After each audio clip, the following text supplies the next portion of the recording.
বড়ি বুদ্ধিমতী কহ যে কথা মই কব লাগিছিল সেই কথা তুমি নিজেই ব্যক্ত করছো।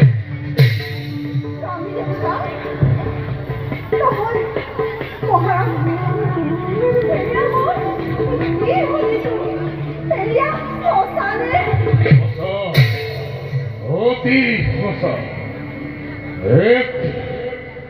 এক নপুংসক রাজকার্যত থকা মানে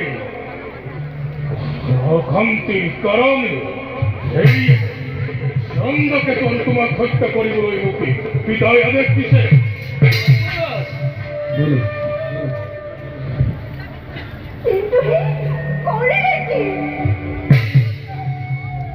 আপোনাৰ পুত্ৰ চন্দ্ৰকেতু সি এটা নতুন